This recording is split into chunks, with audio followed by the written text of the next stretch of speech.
hakuna mafuta ya upako, hakuna chumvi ya upako. Upako anayetoa ni Roho Mtakatifu. Roho Mtakatifu anatupa nguvu katika huduma. Namba 2, Roho Mtakatifu kazi yake nyingine, anatupa nguvu katika huduma.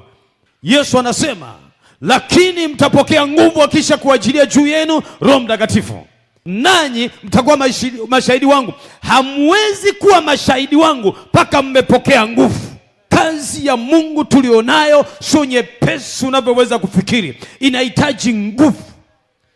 Na tunapozungumza upako, hakuna upako unatolewa kwa njia nyingine. Upako ni wa Roho Mtakatifu peke yake. Hakuna maji ya upako, hakuna mafuta ya upako, hakuna chumvi ya upako. Upako anayetoa ni Roho Mtakatifu peke yake. Jamani, Bwana Yesu apewe sifa. Ya mwisho, Roho Mtakatifu huleta ujasiri. Analeta ujasiri. Aliwavika ujasiri wale mitume. Mitume walivikwa ujasiri. Matendo ya Mitume 4 mstari wa 18. Wakawaita wakawaamuru wasiseme kabisa wala kufundisha kwa jina la Yesu. Ndio. Petro na Yohana wakawajibu.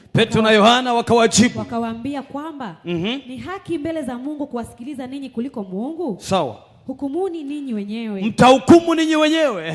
Maana sisi hatuwezi kuacha kuyanena mambo. Hatuwezi kuacha kuyanena mambo tulioyaona na kuyasikia. Nao walipokwisha kuwatisha tena, wakawatisha tena, wakawafungua wasione njia ya kuadhibu. Sawa. Kwa sababu ya watu, kwa kuwa watu wote walikuwa wakimtukuza Mungu. Amen. Mwanangu, naweza kaishia hapo. Hapo tunachoona ni nini? Akina Petro sasa, baada ya kupokea Pentekoste, ujazo wa Roho Mtakatifu, tunaona wakiwa majasiri. Jamani, Bwana Yesu apewe sifa. Sura ya 3, kiwete anatembea.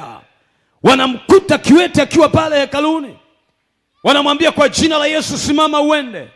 Yule kiwete akatembea.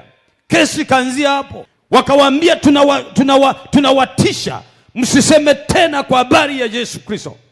Petro anasema kwa ujasiri kwamba kwa habari hii ya Yesu Kristo mtahukumu wenyewe. Kwa habari ya vitisho hivi wala hatutaviogopa vitisho vyenu. Maadamu tumepokea nguvu, tumemhakikisha Yesu Kristo, hatuachi kuhubiri habari za Yesu.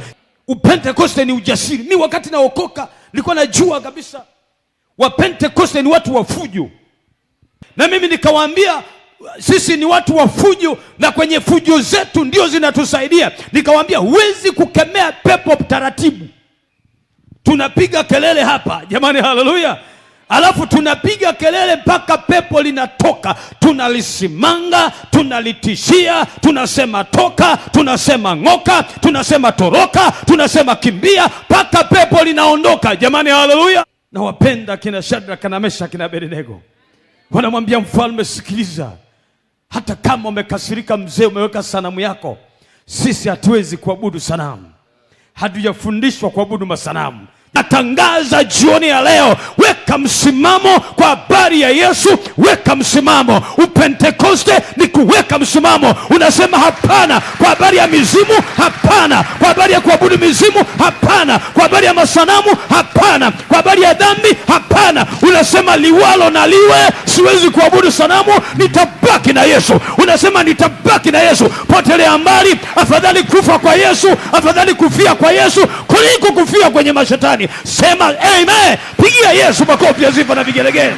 Bwana Yesu asifiwe. Haleluya. Uwe jasiri. Haleluya. Nampenda mtu mmoja, Samson. Yeye aliamua kufia mgodini. Jamaa akasema liwalo na liwe, nitafia hapa. Jamani, Bwana Yesu asifiwe. Nataka niseme weka ujasiri, Yesu atakutetea. Pokea roho wa Bwana, roho wa ujasiri. Upentekoste ni kuvikwa ujasiri. Upentekoste ni kuvikwa nguvu. Upentekoste ni kuvikwa ujasiri. Hautakuwa wa kawaida. Sema amen. Si kama unaelewa? Baada ya hapa usibaki kama ulivyo. Usibaki kama ulivyo. Mungu afanye kitu, akupeleke viwango vingine. Jamani, haleluya. Na pastor kiongozi ameweka semina hii ili wewe utoke kiwango fulani uende kiwango kingine. Yaani ukibaki kiwango kile kile hatukuelewi. Unajua, mwambie mwenzako, unajua hatutakuelewa. Naomba usimame sasa tuombe. Haleluya. Naomba usimame tuombe.